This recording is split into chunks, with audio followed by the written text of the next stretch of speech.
ग्रंथराज श्रीमद् भगवद गीता यथारूप अध्याय 11। अध्याय का नाम है विराट रूप। श्लोक संख्या 54। इस श्लोक को समझेंगे।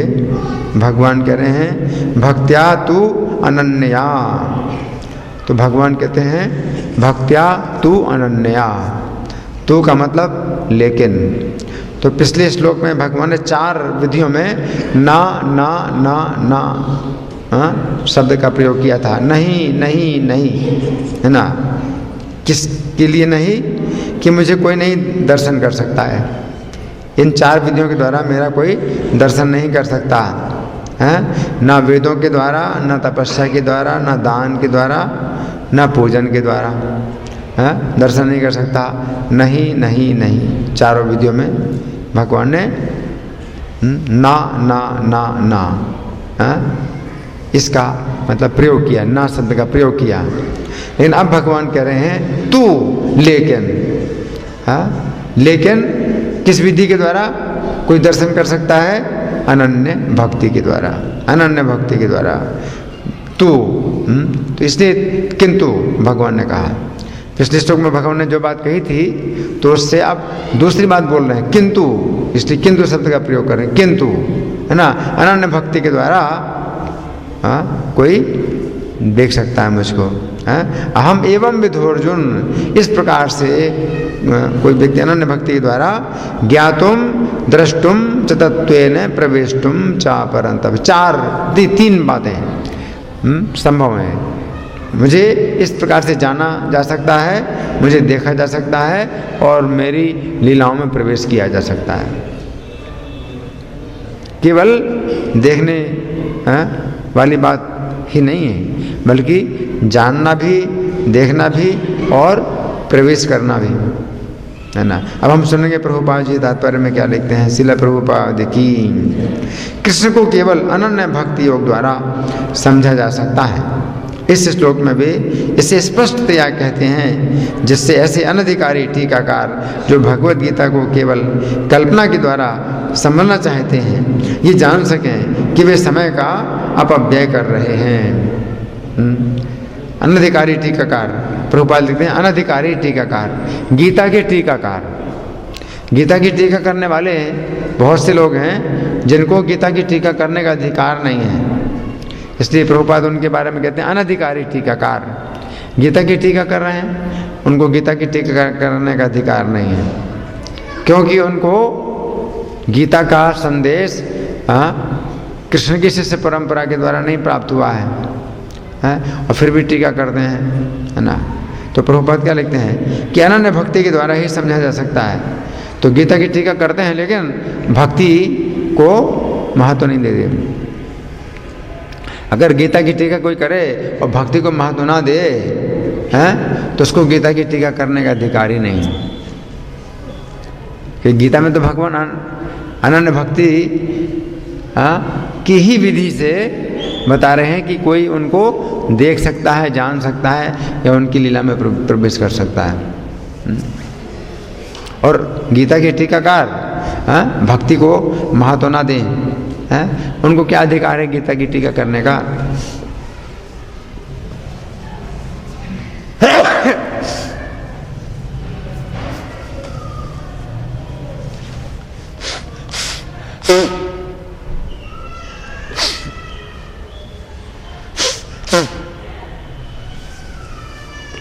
आगे प्रभुपाद लिखते हैं कोई ये नहीं जान सकता कि वे किस प्रकार चतुर्भुज रूप में माता के गर्भ से उत्पन्न हुए और फिर तुरंत ही 2 भुजाओं वाले रूप में बदल गए। भागवत में लिखा हुआ है कि माता देवकी से 4 भुजाओं का बालक उत्पन्न हुआ। चित्र में तो दिखाया जाता है कि जैसे 4 भुजाओं कि जो है भगवान बिल्कुल बड़े हैं, खड़े हैं, लेकिन वास्तव में 4 भुजाओं का बालक ने जन्म लिया देवकी के गर्भ से। सोचिए, 4 भुजाओं के बालक ने देवकी के गर्भ से जन्म लिया है। छोटा सा बालक, 4 भुजाएं, वस्त्र धारण किए, आभूषण धारण किए, आयुध शंख चक्र गदा पद्म धारण किए, हैं, मुस्कुराता हुआ बालक पैदा हुआ देवकी के गर्भ से, हैं, और उसके शरीर से जो प्रकाश निकल रहा है तो अंधकार दूर हो रहा है, कारागार का अंधकार दूर हो रहा है। एक ऐसे बालक ने जन्म लिया, 4 भुजाओं का बालक, है ना। तो छोटा सा बालक है जो जैसे जन्म लेता है बालक कितना छोटा होता है, 4 भुजाओं का बालक, हैं, उसी के हिसाब से छोटे छोटे चक्र गदा शंख कमल उसी के हिसाब से छोटे, और वही छोटा बालक जो है देवकी और वसुदेव से बातें कर रहा, माता पिता से बातें कर रहा है कि मैं तीसरी बार आपका पुत्र बना हूँ, आपने मुझे प्रसन्न किया था तपस्या के द्वारा, तो 3 जन्मों में आप मेरे माता पिता हैं, ये तीसरा जन्म है कि आप मेरे माता पिता बने हैं। और फिर वही 4 भुजाओं का बालक क्या हो गया, नग्न 2 भुजाओं का बालक बन गया, है ना। तो प्रभुपाद क्या लिखते हैं कि कोई इन बातों को समझ नहीं सकता है। आगे, ये बातें ना तो वेदों के अध्ययन से समझी जा सकती हैं ना दार्शनिक चिंतन द्वारा, अतः यहाँ पर स्पष्ट कहा गया है कि ना तो कोई उन्हें देख सकता है और ना इन बातों का रहस्य ही समझ सकता है। उसी को कहा प्रवेश तुम चाह, कि प्रवेश नहीं कर सकता इन बातों में, कृष्ण के रहस्य में जो है कोई प्रवेश नहीं कर सकता, है ना, यानी रहस्य को नहीं जान सकता। आगे, किंतु जो लोग वैदिक साहित्य के अनुभवी विद्यार्थी हैं वे अनेक प्रकार से वैदिक ग्रंथों के माध्यम से उन्हें जान सकते हैं। इसके लिए अनेक विधि विधान हैं, और यदि कोई सचमुच उन्हें जानना चाहता है तो उसे प्रामाणिक ग्रंथों में उल्लिखित विधियों का पालन करना चाहिए, वे नियमों के अनुसार तपस्या कर सकता है। तपस्या, अब पिछले श्लोक में भगवान ने तपस्या के लिए मना किया था कि तपस्या के द्वारा कोई मेरा दर्शन नहीं कर सकता है, लेकिन अब प्रभुपाद क्या लिखते हैं कि जो अनुभवी जानकार हैं वैदिक साहित्य के वो जान सकते हैं भगवान को। पिछले श्लोक में भगवान ने मना किया था कि वेदों के द्वारा कोई नहीं जान सकता, लेकिन प्रभुपाद अब बताते हैं अनुभवी वैदिक साहित्य के जानकार कृष्ण को जान सकते हैं। इसका मतलब है कि जब भक्ति का योग होता है तो व्यक्ति वेदों के अध्ययन से कृष्ण को जान सकता है। उसी प्रकार तपस्या में भी भक्ति का योग हो तो इन नियमों के अनुसार, प्रॉपर्ली इन नियमों के अनुसार तपस्या कर सकता है। उदाहरणार्थ, कठिन तपस्या के हेतु वह कृष्ण जन्माष्टमी को, जो कृष्ण का आविर्भाव दिवस है, तथा मास की दोनों एकादशियों को उपवास कर सकता है। तो ये क्या है, ये भक्ति में तपस्या हो गई। भक्ति में ही जब कोई व्यक्ति वेदों का अध्ययन करे तो कृष्ण को समझ सकता है, जबकि वेदों के अध्ययन से कोई व्यक्ति कृष्ण को नहीं समझ सकता है। अगर भक्ति रहित वेदों का अध्ययन हो, और भक्ति में अगर वेदों का अध्ययन हो तो कोई कृष्ण को समझता है। उसी प्रकार से तपस्या भी, भक्ति के बिना तपस्या से कोई कृष्ण को नहीं समझ सकता, लेकिन भक्ति पूर्ण तपस्या से कोई कृष्ण को समझ सकता है ना। तो भक्तिपूर्ण तपस्या क्या है, कृष्ण जन्माष्टमी के दिन उपवास करना और महीने की 2 एकादशियों को उपवास करना, है ना।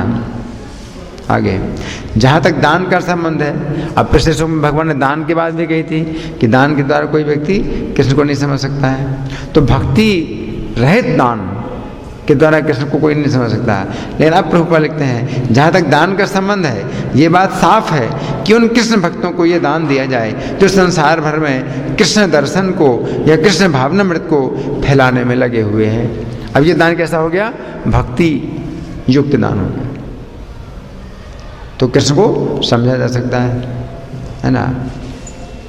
भक्ति रहित दान कृष्ण को नहीं समझ सकता, लेकिन भक्ति सहित, तो भक्ति में दान करना मतलब उन कृष्ण भक्तों को दान दिया जाए जो संसार भर में कृष्ण दर्शन को या कृष्ण भावनामृत को फैलाने में लगे हुए हैं। हाँ, आगे, कृष्ण भावनामृत मानवता के लिए वरदान है।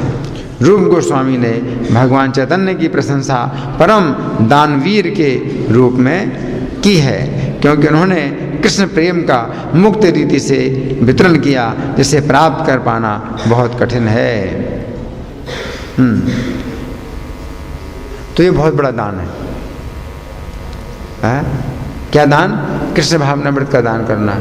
और चैतन्य महाप्रभु ने ये दान किया, कृष्ण प्रेम का दान किया। तो चैतन्य महाप्रभु ने कृष्ण प्रेम का दान किया, और हम चैतन्य महाप्रभु का संदेश अगर देते हैं तो ये बहुत बड़ा दान है। तो भगवान ने दान के लिए मना किया कि दान के द्वारा कोई कृष्ण को नहीं समझ सकता है, लेकिन अगर हम लोगों को कृष्ण भावनामृत का दान देते हैं, कृष्ण के संदेश का दान देते हैं, या तो धन दें कृष्ण के भक्तों को, तो ये दान भक्ति में दान हो गया। और या फिर कृष्ण के संदेश का दान दें, कृष्ण का संदेश दें। ये प्रभुपाद के ग्रंथ हैं, वितरण का भी जो कार्य है ये भी कृष्ण के संदेश का दान है। आप चाहे पैसा लेते हैं ग्रंथों का, लेकिन फिर भी जो दान आपने कृष्ण के संदेश का दिया पुस्तक के रूप में, उसकी कोई कीमत नहीं है। आपने पुस्तक का पैसा ले लिया तो वो तो कागज़ की छपाई का पैसा लिया है, लेकिन जो संदेश उसमें लिखा है उसकी तो कोई कीमत ही नहीं है। आप सुन रहे? तो दान तो हुआ ना। आपने किताबें जो बेची हैं तो ये बहुत बड़ा दान है, जबकि आप किताबों का पैसा ले रहे हैं। क्यों? क्योंकि आप कागज का और छपाई का पैसा ले रहे हैं, लेकिन जो पुस्तक में ज्ञान है, कृष्ण का संदेश है, उसकी तो कोई कीमत ही नहीं है। तो क्या किया आपने? पुस्तक बेची किसी को, तो ये क्या है? बहुत बड़ा दान है। और काय का दान है? कृष्ण के संदेश का दान। ये दान ही है, शुद्ध दान है ना, महादान है ना। तो भगवान चैतन्य की प्रशंसा परम दानवीर के रूप में की है। उन्होंने दान किया क्योंकि उन्होंने कृष्ण प्रेम का मुक्त रीति से वितरण किया, जिसे प्राप्त कर पाना बहुत कठिन है। अतः यदि कोई कृष्ण भावनामृत का प्रचार करने वाले व्यक्तियों को अपना धन दान में देता है ना, तो ये बहुत बड़ा दान है। कृष्ण भावनामृत का प्रचार करना बहुत बड़ा दान है ना। अगर आप कृष्ण भावनामृत का प्रचार नहीं कर सकते तो उन भक्तों को अगर आप दान देते हैं जो कृष्ण भावनामृत के प्रचार में लगे हैं, इतने बड़े दान में लगे हुए हैं कि कृष्ण का संदेश दान करने हैं, तो उनको अगर आप धन दान देते हैं तो ये भी आपका दान क्या हो गया? बहुत बड़ा दान हो गया है ना, भक्ति में दान हो गया। तो प्रभु लिखते हैं, अतः यदि कोई कृष्ण भावनामृत का प्रचार करने वाले व्यक्तियों को अपना धन दान में देता है तो कृष्ण भावनामृत का प्रचार करने के लिए दिया गया यह दान संसार का सबसे बड़ा दान है। संसार का सबसे बड़ा दान क्या दान है? अगर आपने उन भक्तों को दान दिया, धन दान दिया जो क्या कर रहे हैं? कृष्ण भावनामृत का प्रचार कर रहे हैं। आगे, और यदि कोई मंदिर में जाकर विधि पूर्वक पूजा करता है। हाँ, अब देखिए भगवान ने पिछले श्लोक में मना किया था कि पूजा के द्वारा भी कोई कृष्ण को नहीं देख सकता। अब प्रभुपाद लिखते हैं कि पूजा के द्वारा भी कृष्ण का दर्शन किया जा सकता है, लेकिन कैसी पूजा? भक्ति में पूजा है। क्या? यदि कोई मंदिर में जाकर विधि पूर्वक पूजा करता है, भारत के मंदिरों में सदा कोई न कोई मूर्ति सामान्यतया विष्णु या कृष्ण की मूर्ति रहती है, तो ये भगवान की पूजा करके तथा उन्हें सम्मान प्रदान करके उन्नति करने का अवसर होता है। हाँ, इसमें आप कृष्ण का दर्शन कर सकते हैं। विधि पूर्वक पूजा करें और भगवान को नमस्कार करें तो कृष्ण का दर्शन कर सकते हैं। आगे, 9 सिखियों के लिए भगवान की भक्ति करते हुए मंदिर पूजा अनिवार्य है। 9 सिखियों के लिए, 9 सिखियों के लिए मतलब भक्ति में प्रारंभ। भक्ति को प्रारंभ करने के लिए क्या जरूरी है? मंदिर की पूजा अनिवार्य है, जिसकी पुष्टि श्वेताश्वतर उपनिषद में 6:23 हुई है। यस्य देवे परा भक्तिर यथा देवे तथा गुरौ तस्य ते कथिता ह्यर्था प्रकाशन्ते महात्मनः। जिसमें भगवान के लिए अविचल भक्तिभाव होता है और जिसका मार्गदर्शन गुरु करता है, जिसमें भी उसकी वैसी ही अविचल श्रद्धा होती है, वो भगवान का दर्शन प्रकट रूप में कर सकता है। मतलब गुरु के प्रति और भगवान के प्रति बराबर श्रद्धा अगर है तो उसको शास्त्रों के अर्थ स्वयं प्रकट हो जाते हैं, है ना, या भगवान का दर्शन वो प्रकट रूप में कर सकता है। आगे, मानसिक चिंतन मनोधर्म द्वारा कृष्ण को नहीं समझा जा सकता। मानसिक चिंतन ये नहीं हो सकता, मानसिक चिंतन के द्वारा आप नहीं समझ सकते। लेकिन पूजा, अगर आप भक्ति में पूजा करते हैं, भक्ति में अगर आप वेदों का अध्ययन करते हैं, भक्ति में अगर आप तपस्या करते हैं, भक्ति में आप दान करते हैं, तो ये चारों के चारों कार्य क्या है, कृष्ण का दर्शन करा सकते हैं। आगे, जो व्यक्ति प्रामाणिक गुरु से मार्गदर्शन प्राप्त नहीं करता, उसके लिए कृष्ण को समझने का शुभारंभ कर पाना भी कठिन है। प्रामाणिक गुरु से मार्गदर्शन, है ना, कि परंपरा है, भगवान कृष्ण ने अपनी एक परंपरा दी है, तो उनसे हमें सुनना होता है, संदेश लेना होता है और मार्गदर्शन प्राप्त करना होता है ना। आगे, यहाँ पर तू शब्द का प्रयोग विशेष रूप से ये सूचित करने के लिए हुआ है कि कोई अन्य विधि ना तो बताई जा सकती है, ना प्रयुक्त की जा सकती है, ना ही कृष्ण को समझने में सफल हो सकती है। कोई विधि नहीं अन्य। किसके अलावा एकमात्र विधि क्या है, भक्ति, है ना। आगे, कृष्ण की चतुर्भुज तथा द्विभुज साक्षात रूप अर्जुन को दिखाए गए क्षणिक विश्व रूप से सर्वथा भिन्न है। ये दो रूप जो है भगवान कृष्ण के क्या हैं, शाश्वत हैं, साक्षात। द्विभुज साक्षात रूप है और चतुर्भुज रूप उनका स्वांश रूप है, सुकम रूप है, स्वांश रूप है। और द्विभुज रूप क्या है, साक्षात रूप कृष्ण का, है ना। तो ये दो रूप क्या है, ये श्रेष्ठ है, विश्व रूप की तुलना में श्रेष्ठ हैं, प्रभुपाद लिखते हैं। आगे, नारायण का चतुर्भुज रूप तथा कृष्ण का द्विभुज रूप दोनों ही शाश्वत तथा दिव्य हैं, जबकि अर्जुन को दिखलाया गया विश्व रूप नश्वर है। विश्व रूप नश्वर है, क्यों नश्वर है विश्व रूप? क्योंकि ये विश्व रूप में भगवान चूँकि संहार करते हैं, है ना, तो ये भगवान का रूप कैसा है, स्थायी नहीं है, नित्य नहीं है। क्योंकि इस रूप में भगवान चूँकि भय प्रदान करते हैं, भयानक रूप है भगवान का, तो इस रूप से भक्त प्रेम नहीं कर सकते भगवान के साथ। इसलिए अगर भगवान का भी रूप दिखलाते हैं तो ये ज़्यादा समय के लिए नहीं होता है, क्योंकि भक्त भगवान के स्वरूप को ज़्यादा समय के लिए देख नहीं सकता।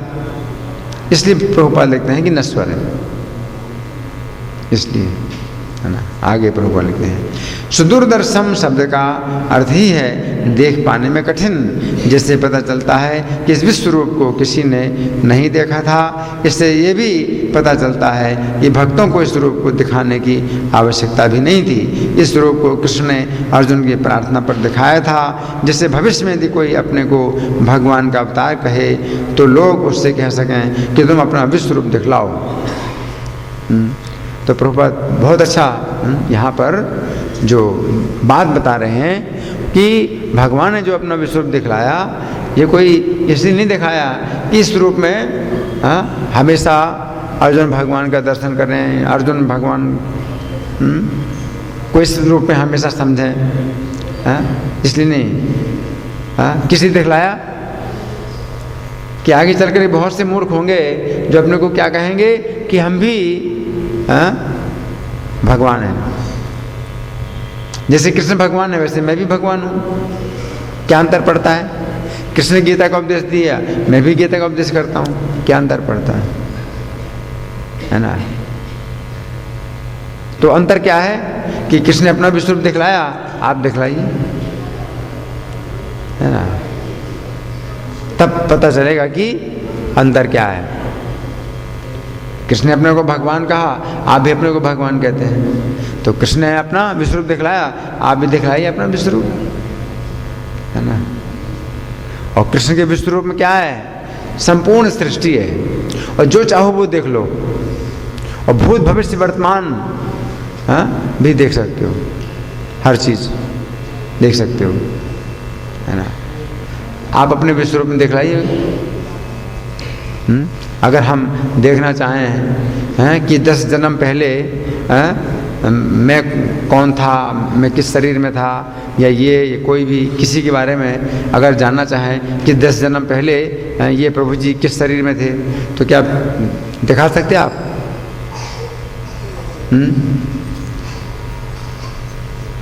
या अमेरिका के जो है, अमेरिका में रहने वाले आपके मित्र हैं तो अपने घर में हैं या घर के बाहर हैं या घर के अंदर क्या कर रहे हैं, क्या आप दिखा सकते हो?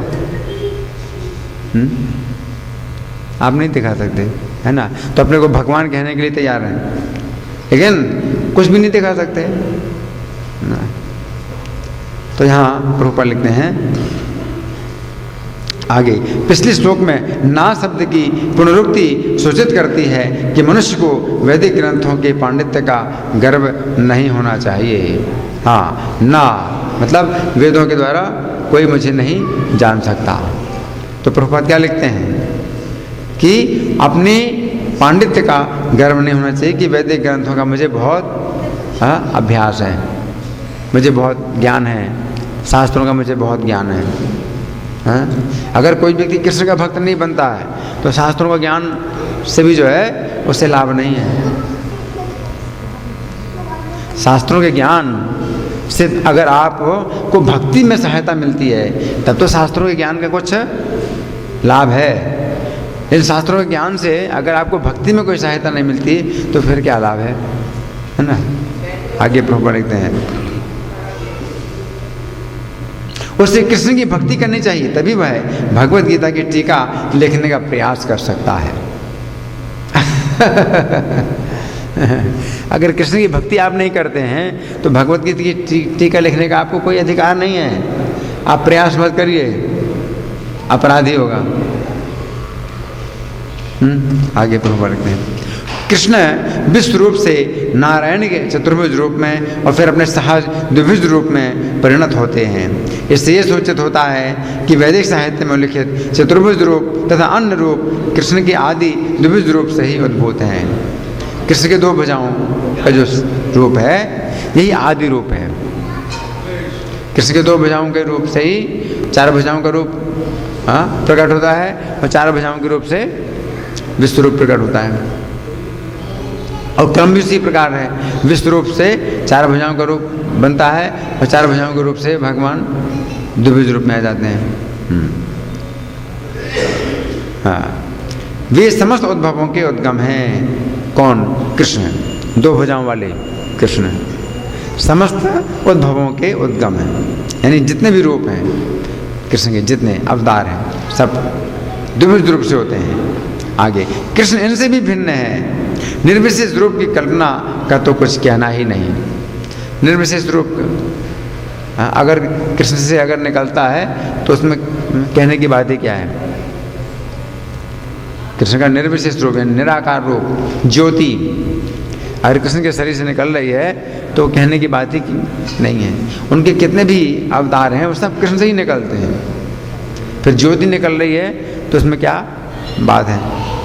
आगे, जहाँ तक कृष्ण के चतुर्भुजी रूपों का संबंध है, ये स्पष्ट कहा गया है कि कृष्ण का सर्वाधिक निकट चतुर्भुजी रूप जो महाविष्णु के नाम से विख्यात है और जो कारण समुद्र में शयन करते हैं और जिनके श्वास प्रश्वास में अनेक ब्रह्मांड निकलते एवं प्रवेश करते रहते हैं, भी भगवान के अंश हैं। है। चतुर्भुज रूप कई हैं, उनमें से एक चतुर्भुज जो बहुत निकट है वो कौन सा है? महाविष्णु। कारण समुद्र में लेटे हुए हैं महाविष्णु। और श्वास से क्या निकलते हैं उनके? असंख्य ब्रह्मांड निकलते हैं श्वास से। और जब श्वास अंदर जाती है उनकी तो सब ब्रह्मांड उनके शरीर में प्रवेश कर जाते हैं ना। तो वे भी जो है श्री कृष्ण की कौन है? अंश हैं ना। जैसा कि ब्रह्म संहिता में 5:48 कहा गया है, यस्यैक निःश्वसित काले मथावलंब जीवन्ति लोम वेलजा जगदंड नाथा विष्णुर्महांस यस्य कला विशेषो गोविंदमादि पुरुषम तमहं भजामि। जिनके श्वास लेने से ही जिनमें अनंत ब्रह्मांड प्रवेश करते हैं और पुनः बाहर निकल आते हैं, वे महाविष्णु कृष्ण के अंश रूप हैं। अतः मैं गोविंद या कृष्ण की पूजा करता हूँ जो समस्त कारणों के कारण है। अतः मनुष्य को चाहिए कि कृष्ण के साकार रूप को भगवान मानकर पूजे, क्योंकि वही सच्चिदानंद स्वरूप है। तो कृष्ण की लोग कहते ना, नहीं हम साकार की पूजा नहीं करते, हम तो निराकार को श्रेष्ठ मानते हैं, हम तो आकाश भगवान की पूजा करते हैं, आकाश भगवान की पूजा करते हैं। कृष्ण भगवान की पूजा नहीं करते, हम किसकी पूजा करते हैं? आकाश भगवान की पूजा करते हैं, निराकार। क्योंकि कृष्ण भगवान तो सीमित हैं आकार में, कृष्ण भगवान तो सीमित हैं आकार में, और आकाश भगवान असीमित हैं, तो आकाश भगवान की पूजा करते हैं, है ना। लेकिन यहाँ प्रभुपाद क्या लिखते हैं कि मनुष्य को चाहिए कि कृष्ण के साकार रूप को भगवान मानकर पूजे, क्योंकि वही सच्चिदानंद स्वरूप है। वे विष्णु के समस्त रूपों के उद्गम हैं, वे समस्त अवतारों के उद्गम हैं और आदि महापुरुष हैं, जैसा कि भगवद गीता से पुष्ट होता है। आदि महापुरुष कहाँ पुष्ट हुआ? इसी अध्याय में कि कृष्ण से ही निकले, तो पुष्ट हुआ गीता से। आगे गोपाल तापन उपनिषद में एक निम्नलिखित कथन आया है, सच्चिदानंद रूपाय कृष्णाय क्लिष्टकारिणे नमो वेदांत वेद्याय गुरवे बुद्धि साक्षिणे। मैं कृष्ण को प्रणाम करता हूँ जो सच्चिदानंद स्वरूप हैं, मैं उनको नमस्कार करता हूँ, क्योंकि उनको जान लेने का अर्थ है वेदों को जान लेना, अतः वे ही परम गुरु हैं। उसी प्रकरण में कहा गया है, कृष्णो वे परमम देवतम, कृष्ण ही परम देवता है। गोपाल तापन उपनिषद 1:3 एको वसी सर्वगः कृष्ण ईट्या, वे कृष्ण भगवान हैं और पूज्य हैं। एको भी सन बहुधा यो भाति, कृष्ण एक हैं किंतु वे अनंत रूपों तथा अनंत अंश अवतारों के रूप में प्रकट होते हैं। गोपाल तापनी 1:21 ब्रह्म सीता 5:1 का कथन है, ईश्वर परमः कृष्ण सच्चिदानंद विग्रह अनादिनादिर गोविंद सर्व कारण कारणम। भगवान तो कृष्ण है जो सच्चिदानंद स्वरूप हैं, उनका कोई आदि नहीं है, क्योंकि वे प्रत्येक वस्तु के आदि हैं, वे समस्त कारणों के कारण हैं। आगे अन्यत्र भी कहा गया है, यत्रावतीर्णम कृष्णाख्यम परम ब्रह्म है नराकृति। भगवान एक व्यक्ति हैं, उनका नाम कृष्ण है और वे कभी कभी इस पृथ्वी पर अवतरित होते हैं। इसी प्रकार श्रीमद् भागवत में भगवान के सभी प्रकार के अवतारों का वर्णन मिलता है, जिसमें कृष्ण का भी नाम है, किंतु तब ये कहा गया है कि ये कृष्ण ईश्वर के अवतार नहीं है, अपितु साक्षात भगवान है। एते चांद सकला पुंसः कृष्णस्तु भगवान स्वयं। तो पहले भागवतम में वर्णन किया गया तो कृष्ण का भी नाम उसी में आ गया अवतारों की सूची में, लेकिन बाद में क्या कहा कि बाकी जितने अवतार हैं अंश और कलाएं हैं, लेकिन कृष्ण स्वयं भगवान है। आगे इसी प्रकार भगवद गीता में भगवान कहते हैं, मद्दः परतरम नान्यत्, मुझ भगवान कृष्ण के रूप से कोई श्रेष्ठ नहीं है। मद्दः परतरम ना अन्यत्, परतरम का मतलब अधिक श्रेष्ठ, मुझसे अधिक श्रेष्ठ कुछ भी नहीं है। है ना। अन्यत्र भी कहा गया है, अहम आदिर ही देवानाम, मैं समस्त देवताओं का उद्गम हूँ। हम आदिर ही देवानाम महर्षि नाम च सर्वशः। दूसरा श्लोक, 10वें अध्याय का दूसरा श्लोक। आगे कृष्ण से भगवद गीता ज्ञान प्राप्त करने पर अर्जुन भी इन शब्दों में इसकी पुष्टि करते हैं, परम ब्रह्म है, परम धाम है, पवित्रम परमम भगवान। अब मैं भली भांति समझ गया कि आप परम सत्य भगवान हैं और प्रत्येक वस्तु के आश्रय हैं। अतः कृष्ण ने अर्जुन को जो विश्व रूप दिखलाया वो उनका आदि रूप नहीं है। आदि रूप तो कृष्ण रूप है, हजारों हाथों तथा हजारों सिरों वाला विश्व रूप तो उन लोगों का ध्यान आकृष्ट करने के लिए दिखलाया गया जिनका ईश्वर से तनिक भी प्रेम नहीं है। ये ईश्वर का आदि रूप नहीं है। आगे विश्व रूप उन शुद्ध भक्तों के लिए तनिक भी आकर्षक नहीं होता जो विभिन्न दिव्य संबंधों में भगवान से प्रेम करते हैं। तो बिल्कुल आकर्षक नहीं है विश्व रूप देख करके, है ना। क्यों? प्रभुपाद लिखते हैं कि विभिन्न दिव्य संबंधों में भगवान से प्रेम करते हैं। तो अगर वे जो है कृष्ण को अपना पुत्र मानते हैं या कोई अपने को कृष्ण का मित्र मानते हैं, अगर इस तरह से उन्होंने संबंध बना लिया है तो इस संबंध में इतना रस है कि विश्व रूप जो है उस रस में बाधा डालेगा। जैसे माता यशोदा ने कृष्ण के मुख के अंदर ब्रह्मांड देखा, लेकिन फिर वो भयभीत हो गई माता यशोदा, तो कृष्ण ने तुरंत भुला दिया, उस बात को भुला दिया। क्यों भुला दिया? क्योंकि इस बात से भक्त लोग फिर कृष्ण से प्रेम नहीं कर सकेंगे, है ना। इसलिए कृष्ण अपने इस रूप को नहीं दिखाते क्योंकि भक्तों के प्रेम में ये बाधक है। भक्त उनसे प्रेम करते हैं अपने पुत्र के रूप में, तो कृष्ण क्या चाहते हैं? उनके पुत्र बनना चाहते हैं, उनको प्रेम चाहिए। और कृष्ण विश्व रूप अपना प्रकट नहीं करते हैं भक्तों के सामने, कभी करते हैं बहुत थोड़े समय के लिए। क्यों?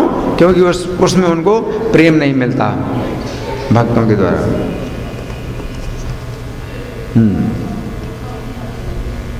आगे भगवान अपने आदि कृष्ण रूप में ही प्रेम का आदान प्रदान करते हैं। अतः कृष्ण से घनिष्ठ मैत्री भाव से संबंधित अर्जुन को ये विश्व रूप तनिक भी रुचिकर नहीं लगा, अपितु उन्हें भयानक लगा। कृष्ण के चिर सखा अर्जुन के पास अवश्य ही दिव्य दृष्टि रही होगी, वे भी कोई सामान्य व्यक्ति न थे।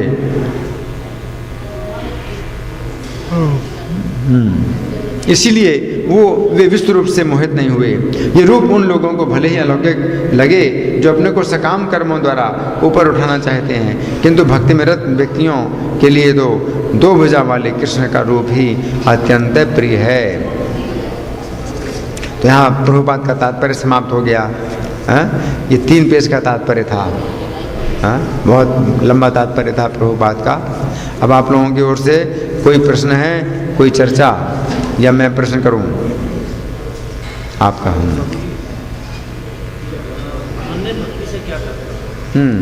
इनका प्रश्न है अनन्य भक्ति से क्या तात्पर्य है। इसमें देखिए अनन्य भक्ति जो शब्दार्थ है इसमें क्या लिखा है?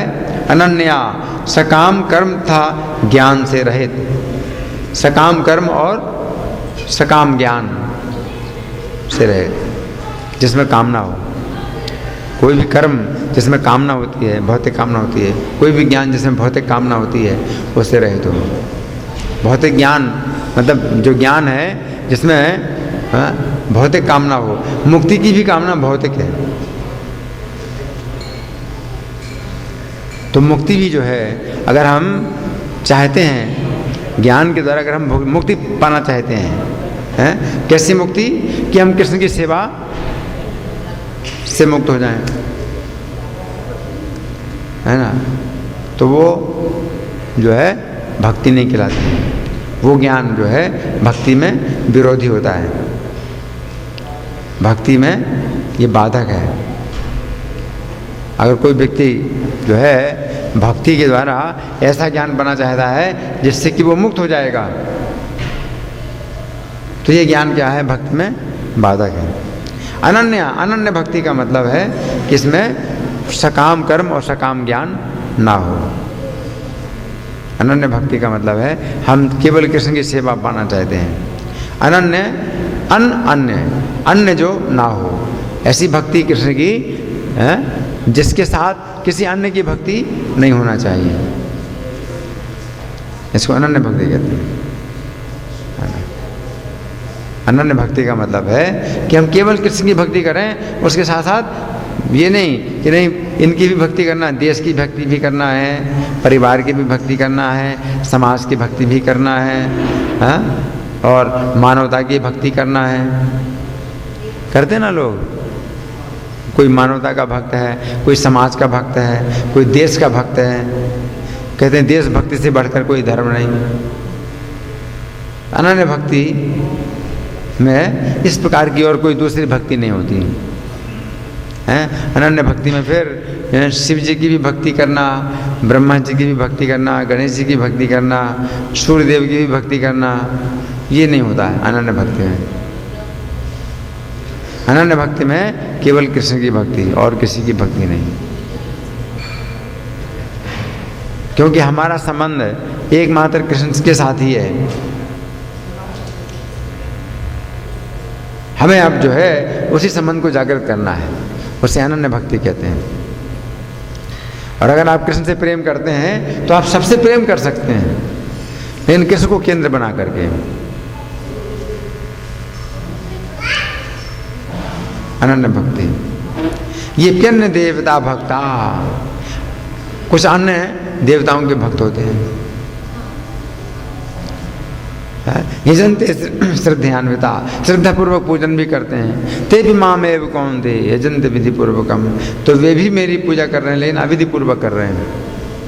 अनन्य भक्ति नहीं है। हाँ, हम कृष्ण की भी भक्ति करेंगे और दूसरे देवताओं की भी भक्ति करेंगे, नहीं चलेगा। अगर आप कृष्ण की भक्ति करते हैं साथ साथ दूसरे देवताओं की भक्ति करते हैं, इसका मतलब कि आपने दूसरे देवताओं को भी कृष्ण के समान मान लिया, अपने आप में बहुत बड़ा अज्ञान है।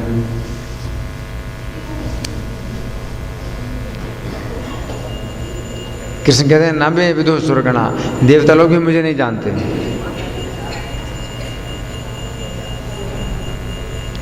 है? और आप जो है उन्हीं देवताओं को कृष्ण के समान समझते हैं। कृष्ण कहते कोई भी देवता मुझे नहीं जानता। अनन्य भक्ति का मतलब है कि जब आप कृष्ण के अलावा और किसी की भक्ति नहीं करते। और कोई प्रश्न किसी का तो मैं प्रश्न करूं? हाँ, अच्छा देखिए, पिछले श्लोक में भगवान ने 4 बातें मना की थी। 4 बातों के द्वारा उनका दर्शन नहीं हो सकता है। वो कौन कौन सी 4 बातें हैं जिनके द्वारा कोई दर्शन नहीं कर सकता? पहली बात क्या है? वेदों के अध्ययन के द्वारा कृष्ण का दर्शन नहीं कर सकता। दूसरी बात क्या है?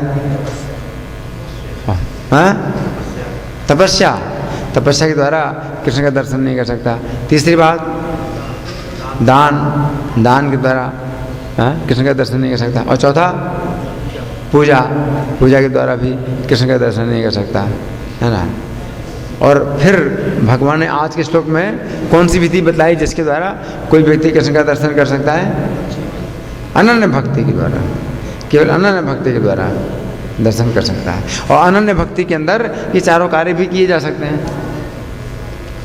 कौन से 4 कार्य? अनन्य भक्ति के अंदर वेदों का अध्ययन भी कर सकते हैं आप, और तपस्या भी कर सकते हैं, और पूजा भी कर सकते हैं, और दान भी कर सकते हैं। अनन्य भक्ति के द्वारा आप सब कुछ कर सकते हैं। तो वेदों का अध्ययन करना, है ना, अनन्य भक्ति में वेदों का अध्ययन करना, ये हो सकता है। अगर आप जो है वैदिक साहित्य का अध्ययन करते हैं, भक्ति उसमें निकालने के लिए, उससे भक्ति निकालने के लिए, भक्ति की जो निष्कर्ष है वो निकालने के लिए, तब तो वेदों का अध्ययन सही है। लेकिन कोई व्यक्ति भागवत का भी अध्ययन करता है, उसमें से भक्ति निकाल देता है, अलग कर देता है निकाल के कि मुझे नहीं चाहिए, तो बाकी वैदिक साहित्य का अध्ययन करने से क्या मिलेगा? कोई फायदा नहीं। उसी प्रकार से तपस्या, भक्ति बिना अगर आप तपस्या करते हैं तो कोई लाभ नहीं है। लेकिन भक्ति सहित तपस्या करते हैं, तो भक्ति सहित तपस्या करने का क्या मतलब है? प्रभुपाद ने उदाहरण दिया, हाँ, एकादशी का उपवास करना और हाँ जन्माष्टमी, हाँ, इस तरह के जो है जो भी विशेष त्यौहार आते हैं, तो ये तपस्या है, भक्ति में तपस्या। फिर भक्ति में दान क्या है? कृष्ण भावनामृत का दान करना। चैतन्य महाप्रभु बहुत बड़े दानी बताए गए हैं। क्यों? क्या करते थे?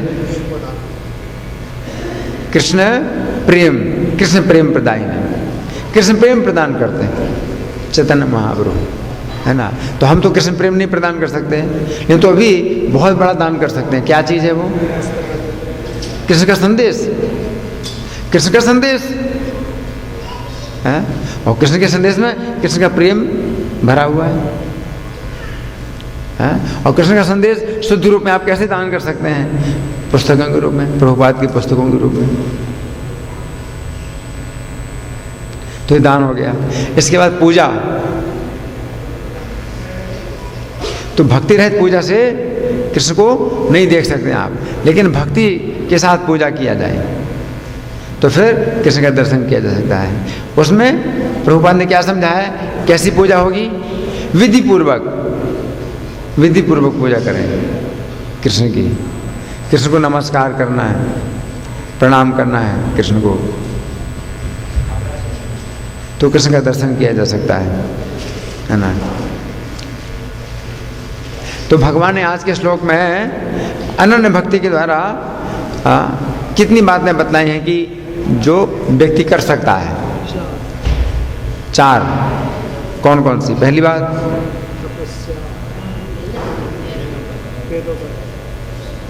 नहीं, मेरा प्रश्न क्या है? समझे मेरा प्रश्न क्या है? अनन्य भक्ति के द्वारा कोई व्यक्ति कितने प्रकार के कार्य कर सकता है? आज के श्लोक में भगवान ने बतलाया।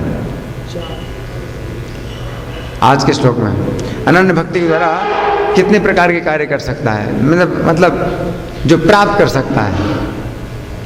एक तो भगवान को जान सकता है, दूसरा दर्शन कर सकता है, और तीसरा प्रवेश कर सकता है, उनके रहस्य को समझना। यहाँ प्रवेश करने का मतलब प्रभुपाद बता रहे हैं कि रहस्य को समझना, भगवान के रहस्य को समझना, ये प्रवेश करना है अनन्य भक्ति के द्वारा। अच्छा, भगवत गीता को समझ सकते हैं। ज्ञातुम, हाँ, गीता को समझने का मतलब कृष्ण को समझना। ज्ञातुम, अनन्य भक्ति के द्वारा कोई व्यक्ति कृष्ण को समझ सकता है, और कृष्ण को समझने के लिए गीता समझना, गीता को समझ, क्योंकि कृष्ण ने गीता जो सुनाई अपने को समझाने के लिए सुनाई, कृष्ण को समझने के ही लिए ये कृष्ण ने गीता सुनाई है। लेकिन गीता को पढ़ करके आप कृष्ण को नहीं समझ रहे हैं तो फिर क्या समझे? आप कुछ भी नहीं समझे। गीता जो है कृष्ण के समझने के ही लिए है, गीता का कोई और दूसरा उद्देश्य नहीं है। लेकिन अगर आप गीता के द्वारा कृष्ण को नहीं समझ रहे हैं, कृष्ण की सेवा को नहीं मानते, तो आप क्या समझे? कुछ नहीं।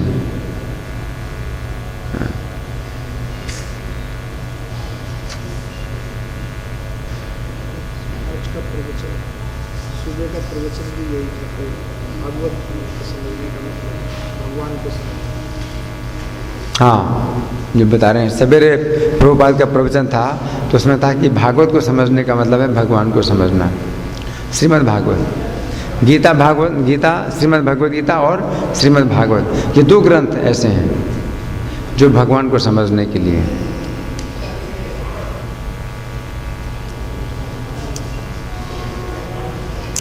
कृष्ण का शरीर सच्चिदानंद विग्रह कहा जाता है। इसका क्या मतलब है? सच्चिदानंद विग्रह है कृष्ण का शरीर। कौन बताएगा?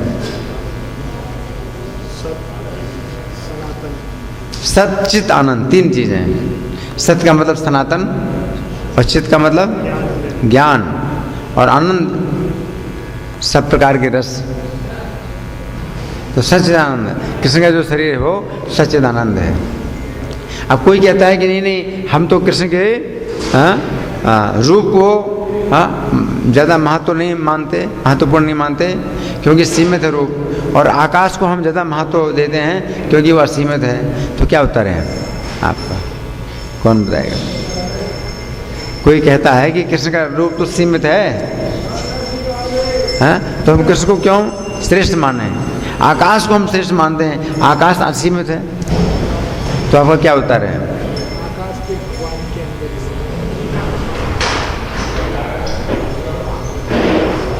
आकाश जो है, कृष्ण के शरीर में आकाश भी है,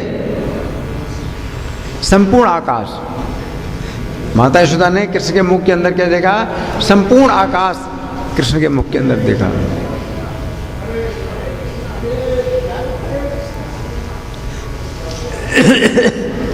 कृष्ण के अंदर सब कुछ देखा। तो इसलिए कृष्ण का जो है, जो शरीर सीमित है, उस सीमित शरीर के अंदर ही असीमित आकाश, हर चीज असीमित कृष्ण के सीमित शरीर के अंदर ही। धन्यवाद। ग्रंथराज श्रीमद् भगवद गीता की जय। जगत गुरु श्रील प्रभुपाद की जय। श्री श्री राधा पार्थ सारथी ललिता विशाखा गौर निदाई सीताराम लक्ष्मण हनुमान प्रहलाद नरसिंह देव की जय हो।